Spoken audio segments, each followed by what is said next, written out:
You're listening to the Corbett Report. We all know by now that the real terrorists, the politicians in the suits and ties and the banksters that pull their strings, are waging their war of terror on multiple fronts, for multiple reasons. Domestically, it rallies the population around the flag, keeping the flock in check. At the same time, it justifies the buildup of the police-state control grid to catch the thought criminals who resist. It also writes a blank check for the illegal wars of aggression abroad. Simply place your terrorist boogeyman in the square of the chessboard you're looking to occupy and hey presto, you've got yourself an excuse to invade. Even if you accidentally end up supporting them. Right, Uncle Sam? But of course the politicians, their string pullers, and their fellow travelers benefit from the war of terror in a more straightforward sense.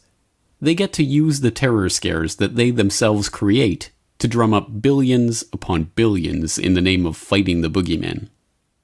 We've all heard of the $640 toilet seat and other ridiculous examples of Pentagon overspending, but these stories tend to trivialize the abuses by the military defense contractors whose entire industry is built on providing overpriced solutions to made-up problems.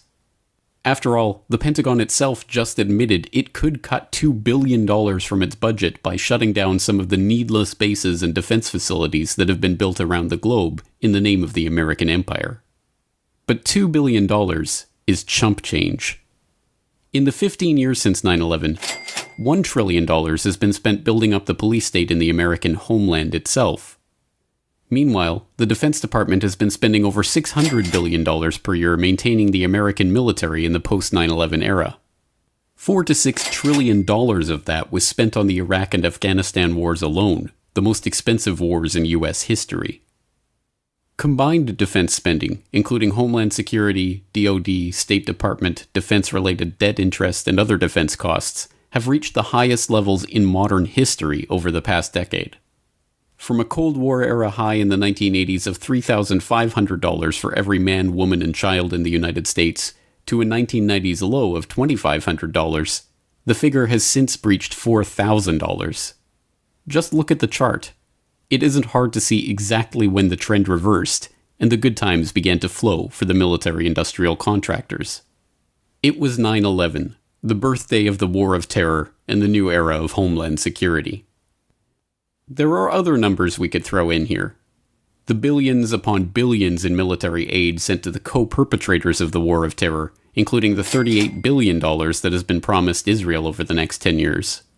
The $1.5 trillion joke known as the F-35 fighter jet. The $6.5 trillion of year-end adjustments in the ongoing, never-ending saga of the Pentagon's missing trillions. But we have to be careful not to fall into the psychopath's trap. The real costs of the War of Terror cannot be measured in dollars and cents. They are not tallied in a ledger. They are not about money at all.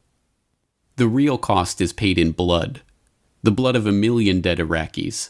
The blood of the hundreds of thousands of murdered men, women, and children in Afghanistan and Pakistan.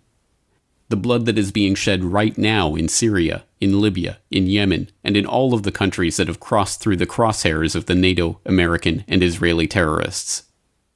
It's measured in the devastation of towns and cities that once bustled with life, in the families torn apart by drone bombings, in the havoc of the hundreds of thousands forced to flee their homes, leave their families and their homeland and their former life behind as everything they knew is torn to shreds.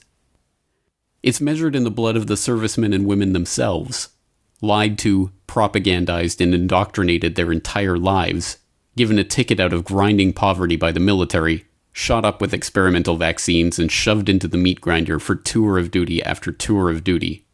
And then, upon returning home, left to rot in rundown hospitals and ignored by the glad-handing politicians and their military-industrial cronies as a suicide epidemic gradually thins their ranks. This is the true cost of the War of Terror, and it is incalculable.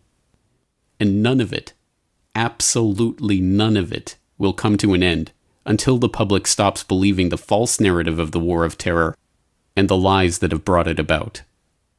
Much like Santa Claus and the Easter Bunny, the real terrorists can only survive if you believe in them.